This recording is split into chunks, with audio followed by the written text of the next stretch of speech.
Bismillahirrahmanirrahim. Assalamualaikum warahmatullahi wabarakatuh.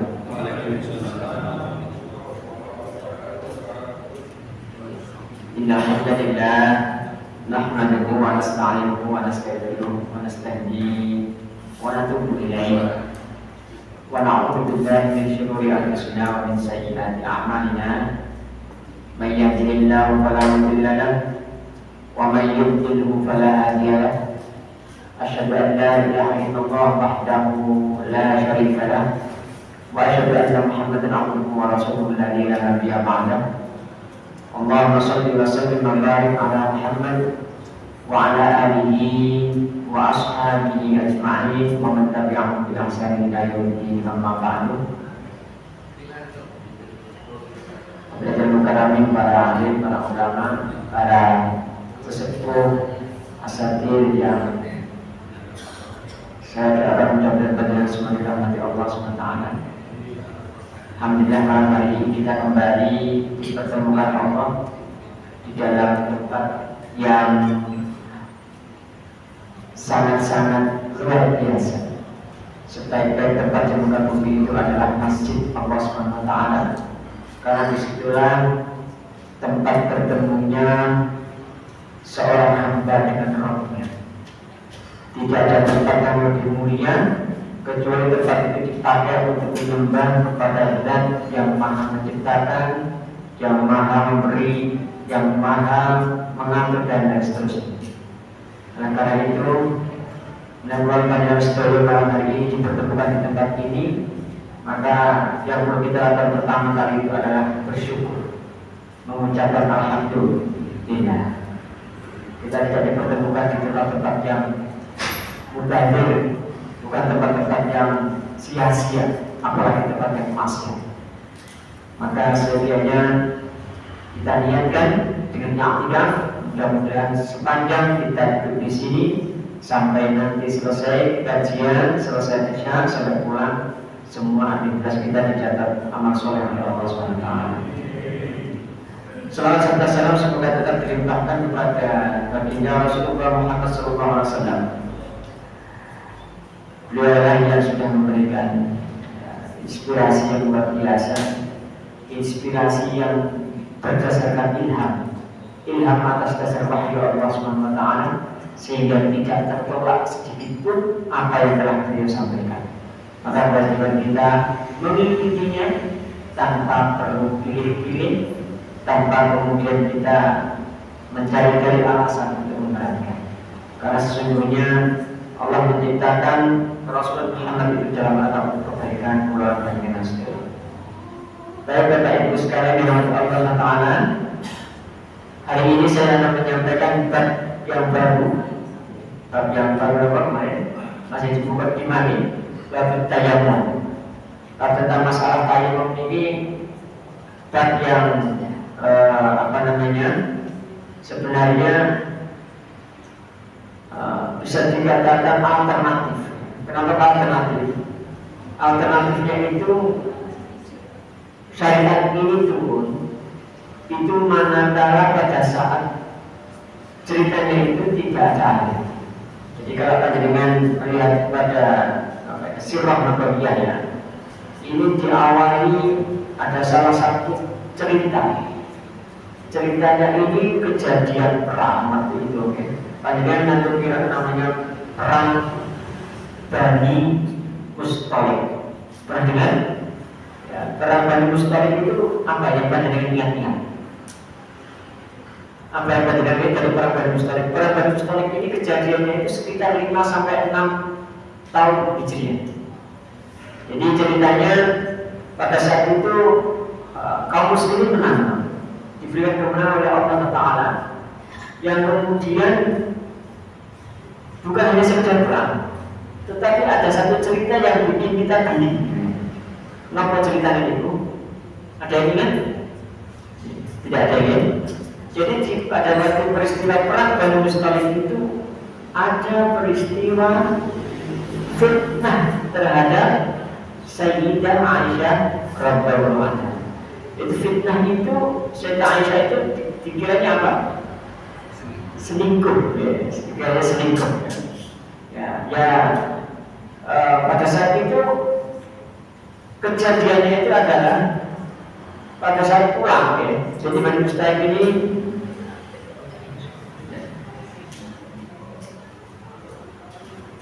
orang Bani Mustalik ini menyisakan satu kemenangan, kemudian ternyata tahunnya Aisyah itu ketinggalan. Kemudian pada saat ketinggalan itu di tempat tidak ada air, meskipun di sana sebenarnya ada sumur, tapi ternyata tidak tahu cerita dengan tidak ada air. Lalu turunlah satu ayat, ya, yang ayat itu menyampaikan kepada Purwan Panjang Sedaya perintah untuk bertayam. Nah, karena itu sebelum ke situ ini akan saya sampaikan dulu Bapak Ibu sekalian. Jadi perkara masalah tayamum ini sebenarnya kalau asal katakan kemarin bahasa, ya, secara bahasa itu ya sengaja, menurut syara itu ya tidak ada sesuatu yang tidak sengaja. Maka Purwan Panjang Sedaya sudah menjadikan ini sebagai satu rujukan, tidak bisa ditawar-tawar lagi. Ini juga menunjukkan bahwa perintah untuk sholat itu tidak bisa dihalang-halangi dengan wudhu. Meskipun tidak ada air, ternyata tetap wajib sholat, meskipun dengan wudhu. Nah, kenapa demikian? Ya, jadi mohon kita kita bersama. Kalau Allah SWT berfirman di dalam surat An-Nisa ayat yang ke-43 itu, Allah SWT berfirman yang ayatnya panjang ini, diawali dengan a'udzu billahi minasyaitonir rajim, ya ayyuhalladzina amanu la taqrabus sholata wa antum sukara. Janganlah kamu sholat, ya, sampai kamu ini dalam kondisi sakit.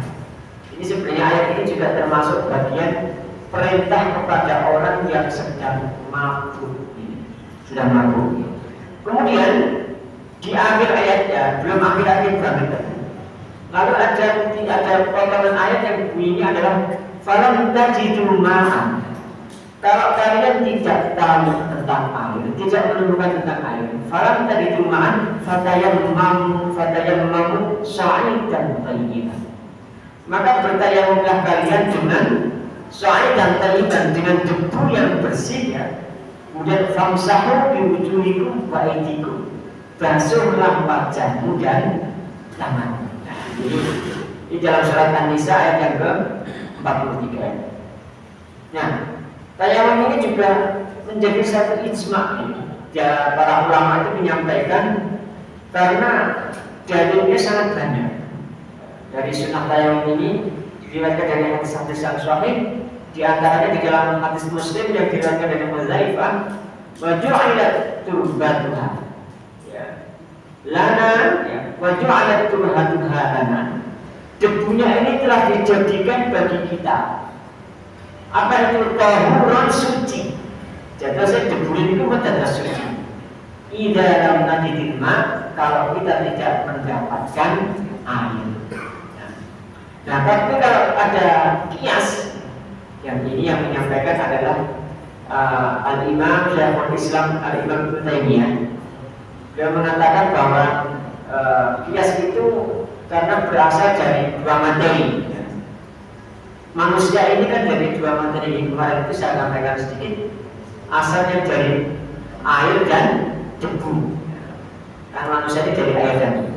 Kan dari tanah, manusia diciptakan dari tanah. Tapi sebenarnya awalnya dari air. Setetes air yang hina, tersebar Roma begini. Dari setetes air ini, jadi air dan tanah. Maka ketika air itu tidak ditemukan, maka apa yang menjadi alternatif adalah dengan debu. Jadi ini subhanallah luar biasa. Syariat yang menurut kita mungkin tidak tahu apa-apa ini, wah apa dimaksudnya, tapi ternyata ada hal yang besar. Ternyata kembali kepada aslinya. Bahkan Sayyid Qutb ini, bacaan ada bilang asmani Sayyid Qutb. Siapa itu? Ya, pengarang tafsir ini, tafsir apa? Fil Dilalil Quran. Sayyid Qutb itu seorang ulama besar yang wafatnya itu di penjara, kemudian dihukum, ya, digantung, ya. Di Sayyid Qutb itu karena waktu itu melawan kepada rezim tiran. Jadi saya jadi ingat siapa dulu zamannya Prof. Amin Rais itu yang sudah wafat dulunya, saya lupa di awal-awal ini. Itu juga pada saat tahun zaman Orde Baru juga sempat diukui ya, sampai merot-merot, tapi alhamdulillah Allah masih berikan beliau kekuatan sampai hidup dan kemudian wafat secara normal. Nah, saya pikir itu mengenai begini. Beliau menganggap bahwa syariat ini betul-betul diturunkan Allah itu dalam kondisi yang serius. Jadi Gusti Allah itu maringi syariat jumatan pulau Majelang sendiri ini betul dolanan. Saking seriusnya itu, terutama tentang masalah sholat, itu tidak bisa ditinggalkan meskipun ada halangan yang berupa tidak ada. Nah, betul-betul itu ya gue lihat. Makanya sampai Allah itu turunkan syariat ini, temukan dulu. Ini menunjukkan berarti Allah itu memiliki perhatian yang besar ya, terhadap sholat, yang karena suatu sebab apapun sholat itu tidak bisa ditinggalkan kecuali sudah wafat. Ya. Ini jelas saja dulu, sholatlah atau disolatkan. Boleh ini. Ini ternyata rahasianya. Kalau kita tadabbur, apa saja jadi sekarang bagi lagi yang besar. Ternyata masih dirombak mana?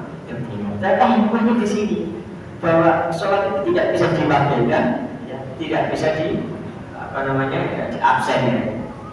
Ini di dalam Sahih Bukhari juga disebutkan bahwasanya waktu itu khamsan.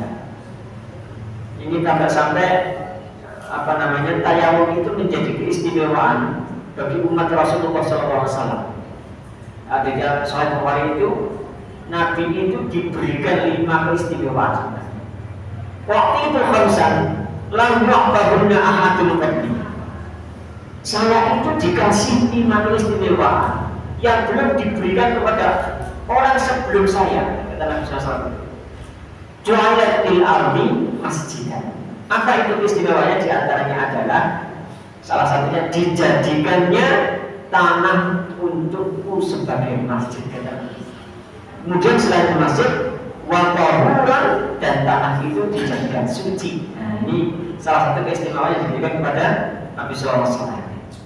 Ini itu asbabul wurudnya hadis ini ya, terjadi pada saat perang Bani Mustalik ya, perang Bani Mustalik.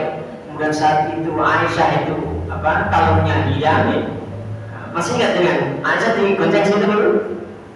Padahal itu pulang pakai kontanya ya. Nah ini kalau kita tidak tahu ya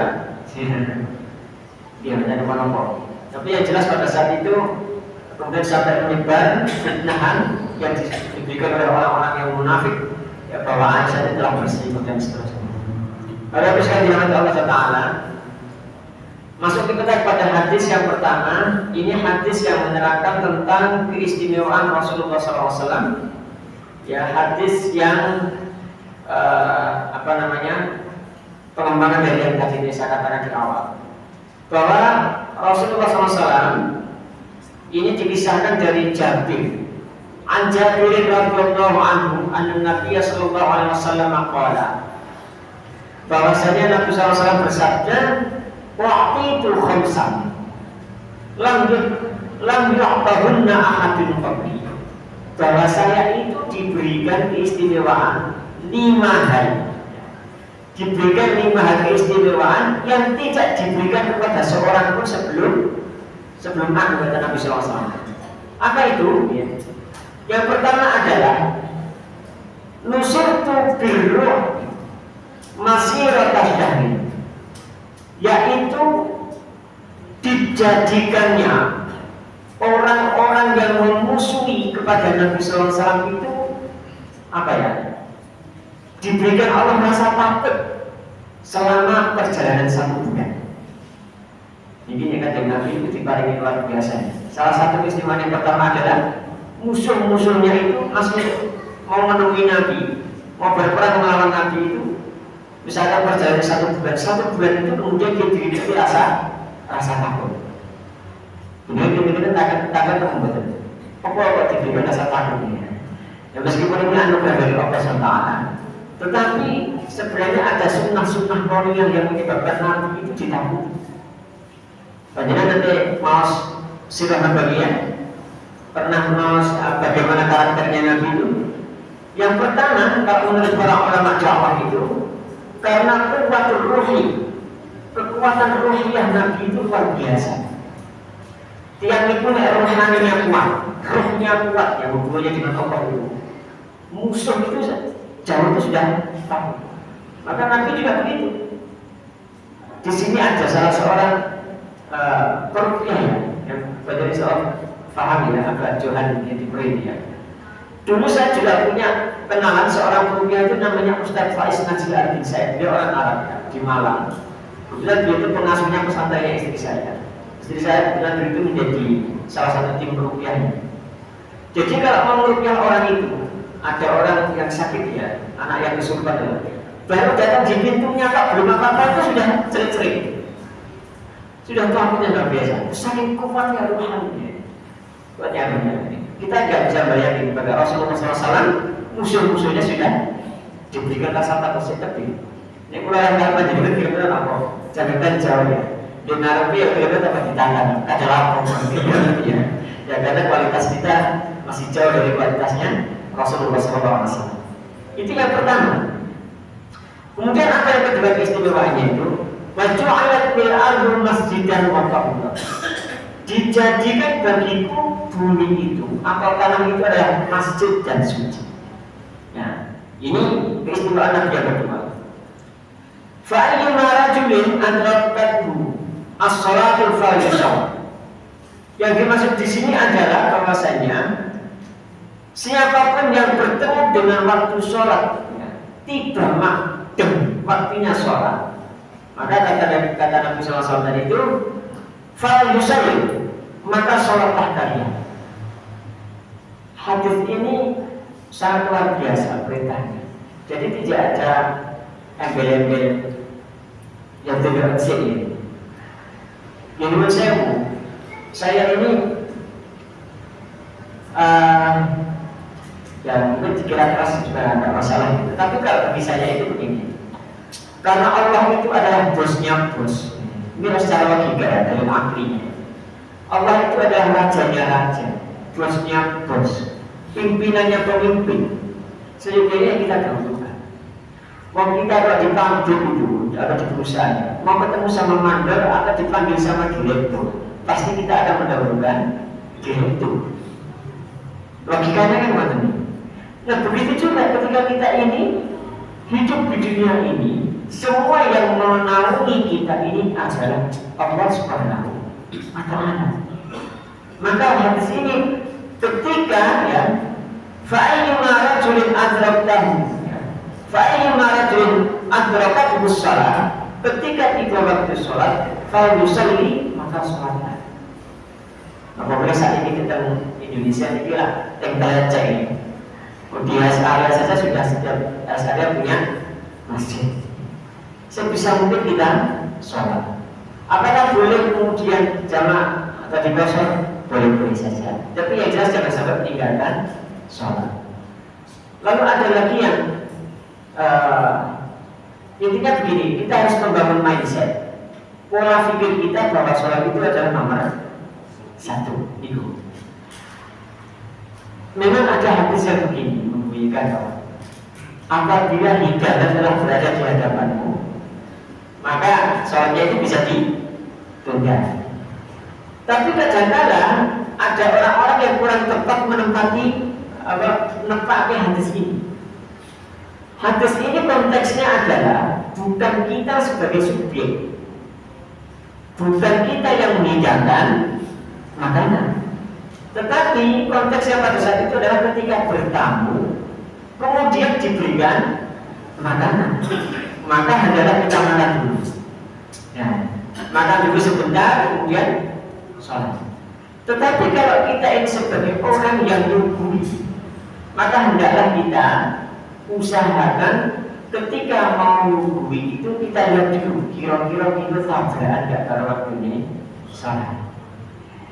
Jadi kalau saya membiasakan diri itu mau aktivitas apapun itu saya lihat iki kok waktu sholatnya jam piro, nuntut apa enggak? Kalau saya perjalanan, saya perkirakan kira-kira nanti di daerah yang sana itu ada masjid atau tidak. Yang paling sulit itu, kalau yang paling mudah ya di sini di Madura. Di Madura itu masjid itu hampir setiap berapa kilo itu ada masjid. Yang sulit itu di daerah Jawa Tengah. Bali ya, di Bali nggak sulit ya. Tapi kalau di Jawa ini di Jawa itu saya mengalami kesulitan itu di daerah Jawa Barat itu juga agak sulit nih. Adanya itu masjidnya di jalan gang, tidak di pinggir jalan, itu akan menyusahkan kita. Nah, Bapak Ibu sekalian yang sama. Kemudian baca kalau hadis ya, baca kalau hadis di dalam hadis yang diriwayatkan oleh Hudzaifah. Kemudian ini diriwayatkan oleh Imam Muslim. Tapi hadis ini Hudzaifah radhiyallahu anhu ayat Muslim. Maja'alat turbatuha lana tahuran idza lam najidil ma. Jadi dijadikan kepada kami sesuatu yang menyucikan jiwa kami kalau tidak mendapatkan air. Ini adalah merupakan yang pertama kali keistimewaan dari Rasulullah. Jadi Nabi ini diberikan keistimewaan yang tidak diberikan kepada nabi-nabi sebelumnya. Ini kalau kalian bisa lihat di bukunya Al-Qasaisul Kubra dikarang oleh Imam As-Suyuti begitu. Bapak Ibu sekalian dirahmati Allah Taala, ini menunjukkan Gusti Allah itu sangat tinggi kekuasaannya kepada kita, memberikan pertolongan kepada Nabi ini hadis tadi itu diberikan rasa takut, ya, kemudian ada fadilah-fadilah yang lainnya. Dan Allah juga memberikan kelebihan kepada Nabi SAW yang tidak diberikan kepada yang lain.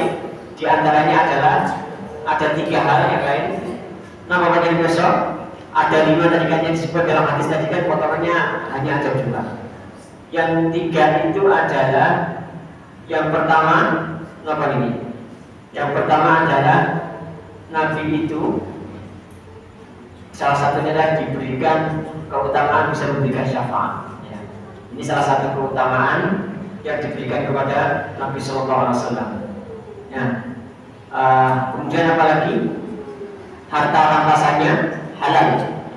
Kalau nabi-nabi sebelumnya itu ada yang harta rampasannya itu haram, ada yang harta rampasannya itu halal tetapi tidak boleh dimiliki, hanya diberikan untuk yang lain. Tapi kalau Nabi boleh dimiliki. Dan satu lagi apa? Keistimewaan Rasulullah SAW itu adalah keumuman risalah. Jadi risalah ini tidak hanya untuk umat tertentu, tetapi wa ma arsalnaka illa rahmatan lil alamin. Jadi risalah dari Nabi itu bukan dari seluruh umat manusia. Bapak Ibu yang dirahmati Allah Taala, jadi Nabi ini memberikan kabar gembira kepada kita ya. Sebagaimana dalam surat Sabah ayat yang ke-28, A'udzu minasyaitonir rajim, wa ma arsalnaka illa kaffatan lin-nasi basyiran wa nadhira. Ya, maka Bapak Majelis Tayo, kewajiban kita adalah mengikuti pasrah perempuan. Entah kita sudah tahu hikmahnya atau tidak, maka kita tidak perlu meragukan. Kemudian juga ada yang kalau tadi dijadikan bumi suci untuk Rasulullah SAW dan juga umatnya, tetapi nabi-nabi sebelumnya tidak. Sebagaimana dalam sebuah hadis yang lain, wa kana man qabli innama yusalluna fi kata isi. Orang-orang sebelumku hanya beribadah di tempat-tempat peribadatan mereka. Ya, kalau sekarang itu namanya apa? Mihrab ya. Termasuk dalam yakun ahadun minal anbiya'i yusalli hatta yablugha mihrabah. Jadi para nabi-nabi sebelumnya itu ya, tidak beribadah kecuali sampai pada mihrabnya saja. Oh, jadi sekarang hadis yang selanjutnya. Hadis yang selanjutnya ini adalah hadis tentang bagaimana Rasulullah SAW mengajarkan tayammum kepada kita. Wa an Ammar bin Yasir, dari Ammar bin Yasir radhiyallahu anhu. Qala, dia berkata, ba'athani Nabi sallallahu alaihi wasallam fi hajatin. Bahwasanya aku diutus oleh Nabi sallallahu alaihi wasallam untuk satu keperluan. Jadi suatu ketika Ammar bin Yasir ini diutus Nabi ya karena beliau punya hajat. Nah, kemudian fajar itu tiba-tiba aku junub. Jadi kalau tidak bisa menafikan hadis ini, karena beliau disuruh Nabi untuk satu keperluan, tiba-tiba aku junub. Kira-kira kenapa tafsir dengan ini? Ya mudah-mudahan karena disuruhnya ini kemudian sampai nginep ya. Mungkin keselan atau kadang gara-gara terlagaknya junub perkawalan sebagainya. Falam adidil ma. Kemudian pada saat aku junub itu ternyata kata Yasir ini buat menemukan toyo, tidak menemukan air. Fatamarratu fis sa'idi, maka kemudian apa dilakukan ini? Aku guling-guling di tanah. Guling-guling di tanah itu katusnya apa ya? Jadi kalau beliau cerita itu fatamarratu fis sa'idi kama tatamarratu dabbah, seperti guling-gulingnya binatang melata. Binatang melata itu apa? Ya, pulau ya. Jadi besok pulau guling-guling. Ini dari besok kemudian guling-guling dia pada gitu. Guling-guling seperti guling-guling. Tapi saya belum menerima ini. Nah, itu kemudian arah dunia sini sangat begitu. Ya, jamaah sekalian ini menunjukkan bahwa sahabat Nabi itu kalau sudah memahami sebuah hadis itu, beliau tidak ragu-ragu. Meskipun beliau itu tapi rasanya totalitas. Aku gak tahu mesin dia, dia gak suci, tak boleh baik karena belum sampai ilmunya pada tayang. Kemudian semua ada itu Nabi Sallallahu Alaihi Wasallam. Kemudian saya, jadi setelah boleh itu kemudian dia mendatangi ya. Beliau kemudian mendatangi kepada Rasulullah SAW dan cerita, wahai Nabi, saya tadi itu pada saat engkau utus itu ternyata saya junub. Dan terus, ya saya boleh karena saya tidak tahu yang benar ilmu yang. Kemudian bagaimana, Bapak Ibu sekalian? Apa jawaban Nabi SAW? Faqala innama kana yakfika. Innama kana yakfika an taqula yadaika hakada. Kata Nabi SAW, kamu cukup melakukan dengan tanganmu seperti ini.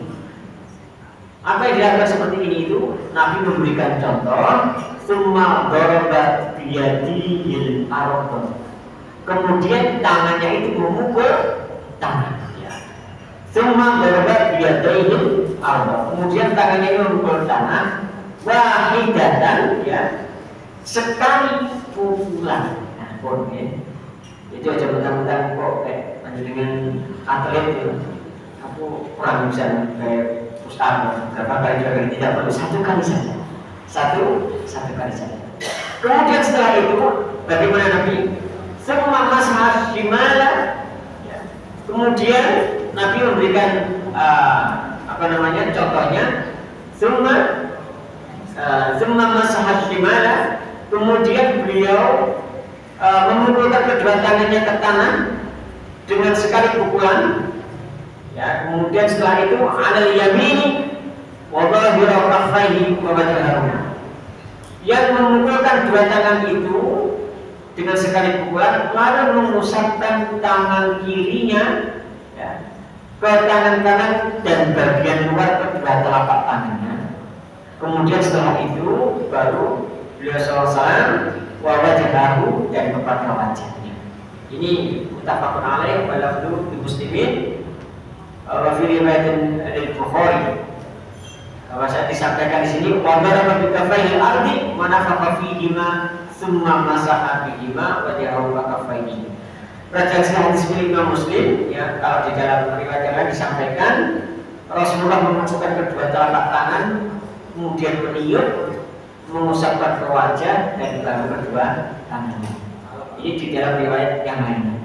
Bapak Ibu yang Allah Taala, apa ibadah yang kita bisa ambil dari hadis ini? Yang pertama adalah disyariatkannya tayamum untuk sholat itu, dan juga termasuk ibadah-ibadah yang lain yang diwajibkan bersuci. Sekali lagi yang diwajibkan bersuci. Apa ada ibadah yang tidak diwajibkan bersuci? Maka nama ada. Apa itu? Bayar zakat. Bayar zakat itu tidak perlu bersuci ya. Jadi ini yang perlu kita ingat. Kemudian apa lagi? Puasa itu juga tidak perlu bersuci kecuali hadas besar ya. Ketika hadas besar harus bersuci dulu. Kalau hadas kecil tidak perlu. Tapi tayamum itu adalah untuk hadas kecil. Ini salah satu cara bersuci yang diperintahkan Allah ketika ada uzur tidak menemukan air. Tentu saja gambaran tayamum itu apa? Kalau kedua tangan memukul tangan dengan satu kali pukulan, kemudian mengusap wajah ya, dengan bagian dalam kedua telapak tangannya.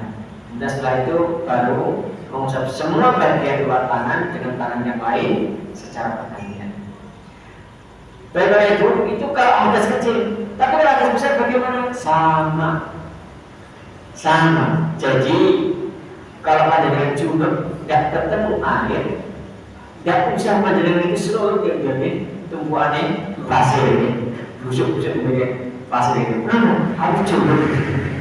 Kemudian pakai kias ini.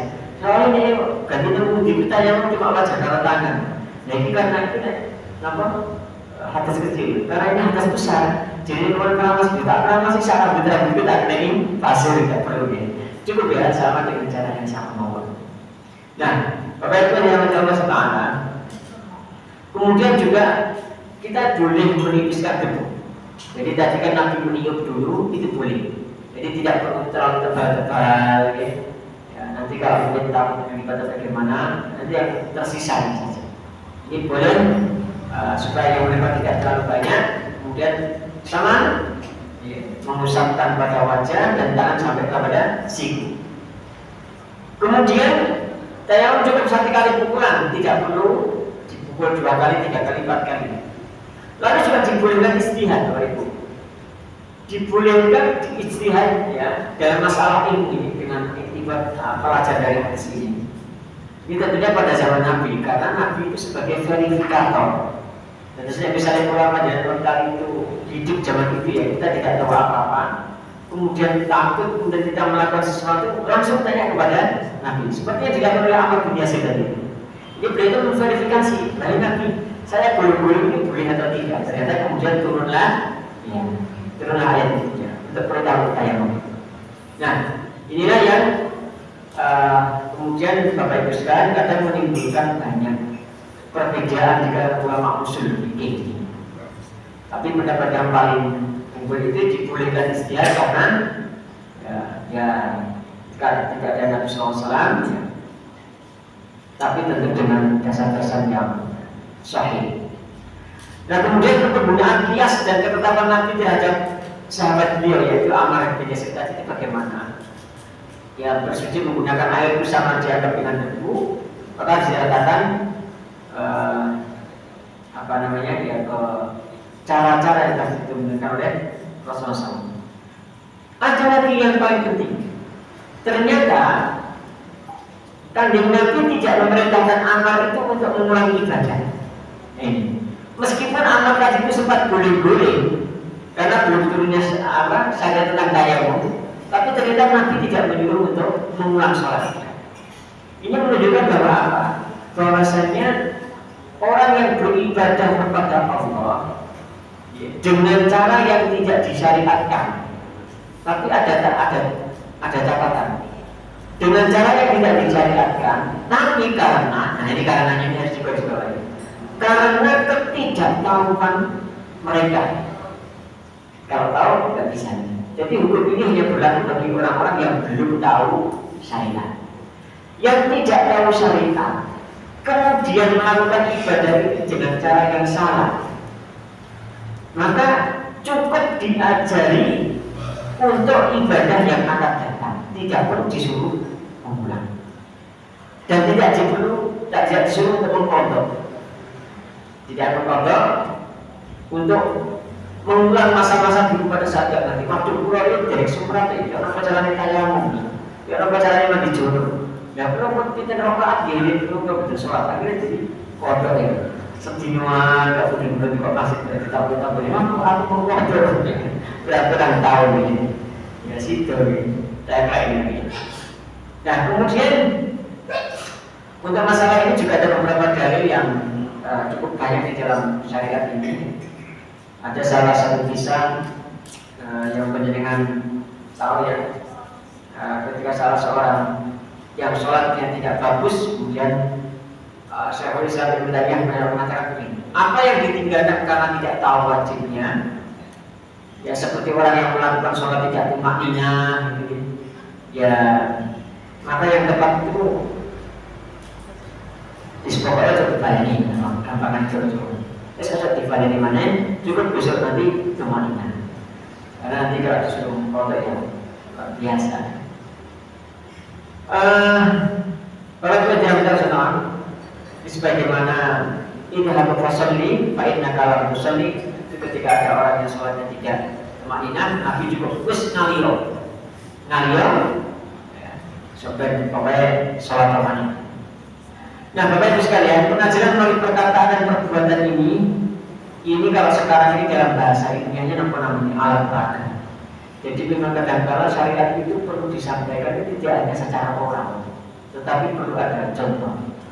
Maka anak-anak kita itu kalau bisa disekolahkan di sekolah-sekolah yang di sini menanamkan karakter, cara berwudu diajarkan, kemudian cara sholat diajarkan, ya. Dan itu sangat penting. Kenapa Bapak Ibu sekalian? Ya kalau kita itu misalkan terlena ya tidak sempat ngajari anak kita, itu minimal kewajiban kita itu sudah bebas, kira-kira. Nah, kemudian juga ada tayamum ini ada salah satu sifat Allah SWT yang kita renungi bersama di dalam surat Al-Hajj ayat yang ke-78. Jadi Allah SWT itu menyampaikan bahwasanya dalam Al-Hajj ayat ke-78 itu A'udzubillahi minasyaitonir rajim, ya, wa ma ja'ala 'alaikum fid-din min haraj. Ya, jadi bahwasanya Allah SWT itu tidak menjadikan agama ini sesuatu yang sempit. Jadi agama itu sebenarnya sangat luas. Cuman luasnya agama itu juga dibatasi oleh nasnya Allah dan Rasulnya. Terus kita tidak bisa sampai naik ini. Peringatan ini bagi pulau Piyambak dan kita semuanya. Tapi kalau belum punya ilmu, nah, makanya kita sering-sering ngaji. Kadang-kadang kan ada orang yang tidak punya ilmu, merasa punya ilmu, kemudian tidak mau ngaji. Ini yang jadi problem banyak. Ya, alhamdulillah panjenengan semua ini kesolat di sini. Saya doakan mudah-mudahan panjenengan diberi istiqomah sampai akhir hayat. Ya, dan mudah-mudahan juga ketika dipanggil juga dalam kondisi yang husnul khotimah. Amin. Ini hadis yang ke-109. Saya lanjutkan satu hadis lagi, insyaallah sampai isya nanti kalau misalkan masih nentut. Ini hadis juga sama menyambung dengan hadis yang sebelumnya tadi tentang tata cara tayamum. Wa ani bin Umar dari Ibnu Umar radhiyallahu anhu, qala, beliau pernah berkata, qala Rasulullah sallallahu alaihi wasallam, bahwasanya Rasulullah SAW pernah bersabda, ya, at-tayammum, bahwa tayamum itu darabatani, dengan dua pukulan. Darbatan bil wajhi, yang pertama untuk wajah, wa darabatun lil badan, wa darabatun lil yadaini, yang kedua adalah untuk yadaini, dua tangannya. Jadi sama-sama ilal marafiq ini sampai kedua sini. Ini rawahu Daraqutni dan juga disahihkan oleh Imam, tetapi hadis ini mauquf. Sekali lagi mauquf. Derajatnya yang lebih sahih itu adalah yang pertama. Jadi kalau mauquf ini ya ada sedikit dhaifnya. Pada siapa? Pada Ibnu Umar. Keberufannya itu kalau di dalam salah satu kitab diterangkan dalam Bulughul Maram ini, wa fi Fathul Bari, di dalam hadis di dalam kitab Fathul Bari itu dijelaskan hadis-hadis yang menjelaskan tentang sifat tayamum ini tidak sahih kecuali hadisnya Ibnu Juhaim dan juga hadisnya Ammar bin Yasir yang tadi. Jadi cukup dengan satu. Bapak Ibu yang Allah Taala. Tapi meskipun demikian, ada yang iqbal yang disampaikan di sini bahwasanya ada yang mengatakan dua kali juga boleh membuat Israel, karena memang ada yang memberikan dasar itu tetapi meskipun derajatnya di bawah, boleh-boleh saja. Membuat daripada nanti kita kami ini adalah masalah-masalah yang tidak diusul tapi di furu' ya. Yang kalau 2 kali berarti yang pertama untuk wajah, yang kedua adalah untuk tangan. Itu Ustaz. Mengenai sampai siku atau dapat gelangan Ini. Jadi bagaimana untuk sampai pergelangan tangan atau sampai siku? Ya kalau di dalam hadis yang barusan tadi itu Ibnu Umar itu diterangkan disampaikan yang marafaqai kepada sampai ke dua siku. Nah, tetapi kalau sekali lagi kalau hadis ini adalah marfu', maka kita berpatokan nanti pada hadis-hadis yang berikutnya yang belum kita bahas. Nah, Bapak Ibu sekalian dirahmati Allah Taala, ya hadis ini sekilas memang bertentangan dengan hadis Ammar yang pertama tadi. Bagaimana pendapat para ulama? Ini begini. Pertentangan riwayat Ammar bin Yasir dan Ibnu Umar ini begini. Pertama hadis Ammar ini ada di dalam kitab Bukhari Muslim, sedangkan hadisnya Ibnu Umar yang kedua ini ada di dalam Sunan Imam At-Tirmidzi. Nah, kalau penulisnya ini dikatakan di sini oleh pengarang Ibnu Umar itu, beliau tidak komitmen dengan hadis-hadis yang sahih. Jadi kurang komitmen saja. Bahkan banyak sekali di dalam ini ada hadis-hadis yang dhaif ya. Makanya hadis Ibnu Umar ini kemudian beliau katakan tidak bisa dibandingkan dengan hadisnya Ammar bin Yasir yang pertama tadi. Dari segi kesahihannya. Adapun hadis Ammar yang pertama tadi dimarfu'kan kepada Nabi sallallahu alaihi wasallam. Marfu' langsung dari Nabi sallallahu alaihi wasallam. Sedangkan Ibnu Umar itu perkataannya Ibnu Umar. Jadi hadis itu derajatnya, kalau yang satu itu adalah langsung Nabi yang mengatakan, dengan yang satunya lagi itu adalah dikatakan oleh sahabat. Dia menceritakan apa yang disampaikan itu karena melihat Nabi atau siapa, maka derajatnya yang lebih tinggi itu adalah yang langsung perkataannya Nabi SAW, marfu'. Itu derajatnya yang lebih tinggi.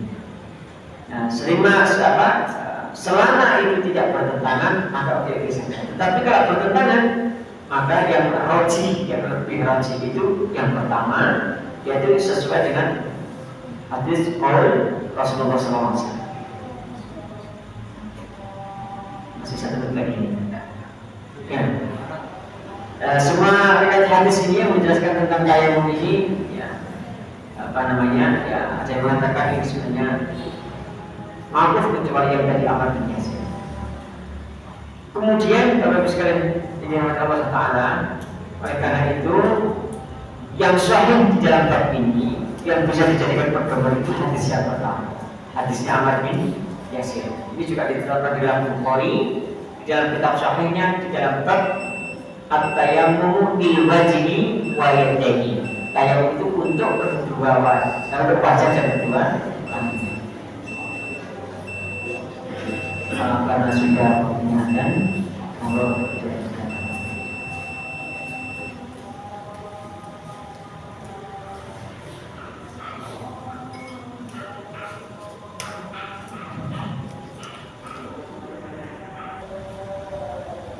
baik-baik itu saya lanjutkan sampai insyaallah nanti yang komas ya.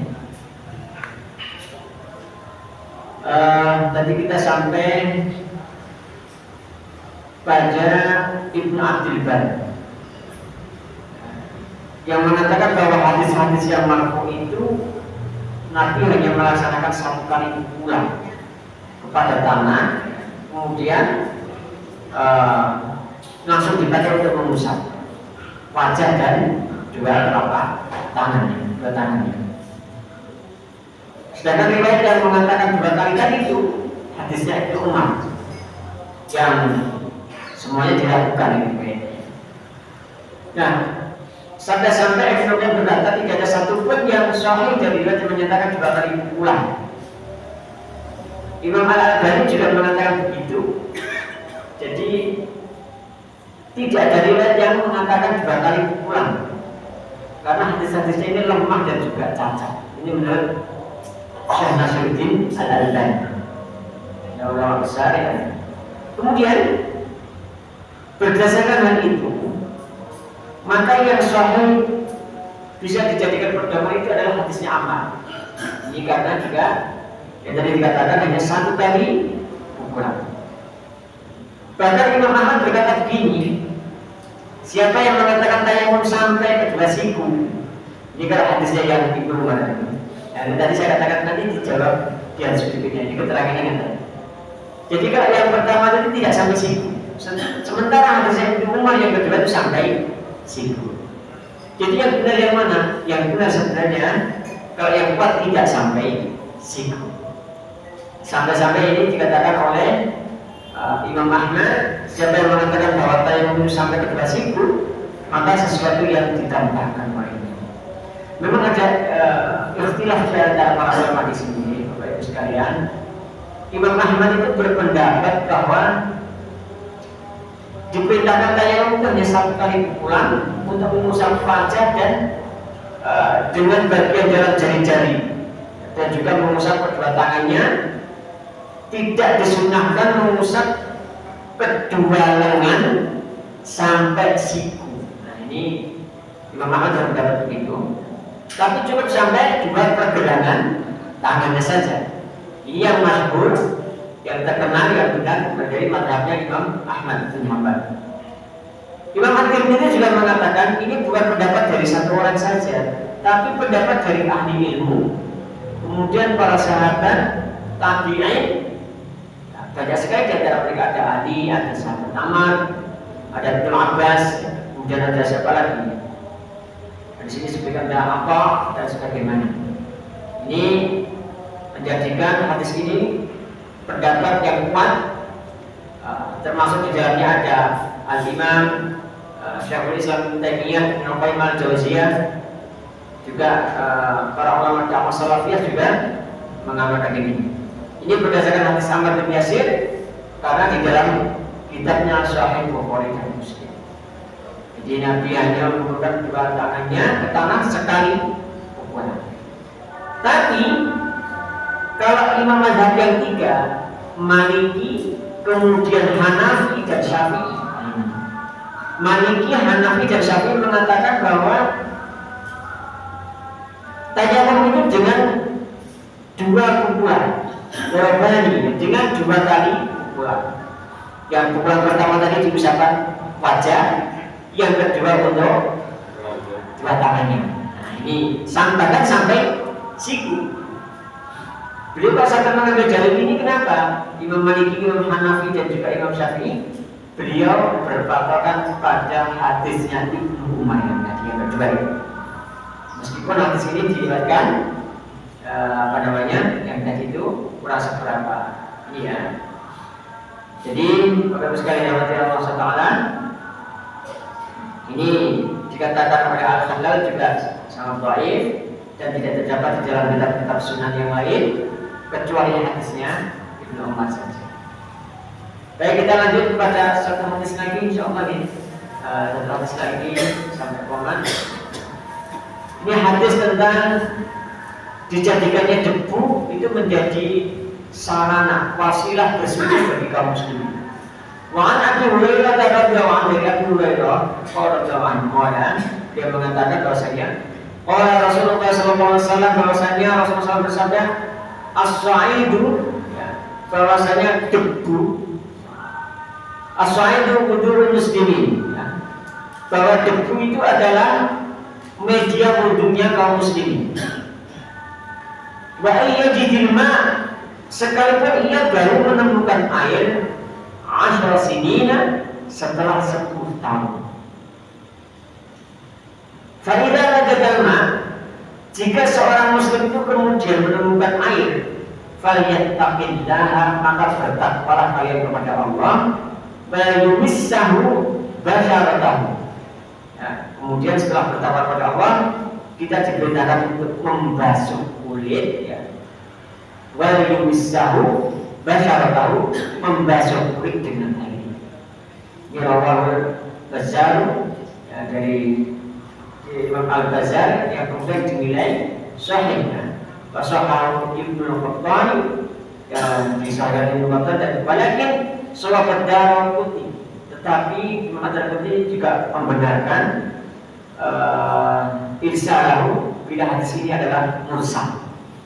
Tirmidzi an Abi Dzar nahmuhu fasahahu, tetapi At-Tirmidzi berdasarkan Abu Dzar yang memberikan nilai sahih dan hadis. Apabila yang Allah Ta'ala, apa yang menjadikan yakni dari hadis ini yang ke-111 ini? Pertama adalah kewajiban tayamum ketika tidak ada air. Jadi tidak ada alasan, maka kita harus tetap tayamum. Tapi itu Syekh Taqiyuddin mengatakan bahwa siapa yang meninggalkan sholat karena tidak mau tayamum, ini kata beliau, dia termasuk golongan Yahudi dan Nasrani. Sangat keras dia mengatakan ini. Jadi tidak ada alasan. Kenapa demikian? Kata Taqiyuddin, karena tayamum itu sudah disyariatkan untuk umatnya Rasulullah SAW. Tidak ada pilihan yang ketiga. Jadi pilihannya hanya dua, air atau debu. Selesai. Jadi dan tidak ada pakai roti tidak ada enggak lagi itu boleh pakai roti. Kemudian tayamum itu suci sifatnya dan bisa menggantikan air untuk menghilangkan hadas, meskipun air itu sudah agak lama gitu. Misalkan dengan ini mungkin tersesat di puncak Arjuna gitu. Nggak bisa pulang, tapi bisa survive, bisa masak, bisa makan daun-daunan, tapi nggak bisa pulang karena nggak tahu alam. Nggak ada air ya sudah, dengan tubuh yang dari Arjuna itu meskipun sampai berapa tahun tidak ada masalah. Jadi ini kemudian tayamum itu juga dibolehkan terhadap segala sesuatu yang berada di atas tanah. Ya maksudnya itu bentuknya macam-macam ya. Dan segala sesuatu yang suci yang ada di atas tanah itu apa ya? Ada karpet. Jadi dengan misalkan di sini nemu karpet itu boleh, dinding, batu, ya macam-macam itu monggo dipakai untuk tayamum. Termasuk misalkan kita berada di kendaraan ya, kalau di pesawat yang sudah pernah haji atau umrah, kita kan pakai ya debu yang dari dinding pesawat ya. Tapi jelas saja ada di dinding kontrol bahaya ini. Apalagi kalau ya lain jenis mahal ya, bisa pikiran nanti jadi. Bapak Ibu sekalian yang berada di kira-kira itu saja karena sudah waktunya komat. Saya mengucapkan jazakumullah khairan katsiran atas kerawan majelis beliau. Mudah-mudahan apa yang saya sampaikan ini bermanfaat dan memberikan semakin yakinnya kita kepada syariat Allah Taala. Ingat Bapak Ibu sekalian, yang terakhir adalah bahwa dalil itu yang penting tersampaikannya pesan. Dalil itu tersampaikannya pesan, bukan hanya sekedar ilmu pengetahuan. Jadi mudah-mudahan kita bisa menangkap pesan ini dan mudah-mudahan Allah Ta'ala berikan berkah ilmu kita semua. Amin ya rabbal alamin. Aku lupa dari Astagfirullahaladzim. Wassalamualaikum warahmatullahi wabarakatuh.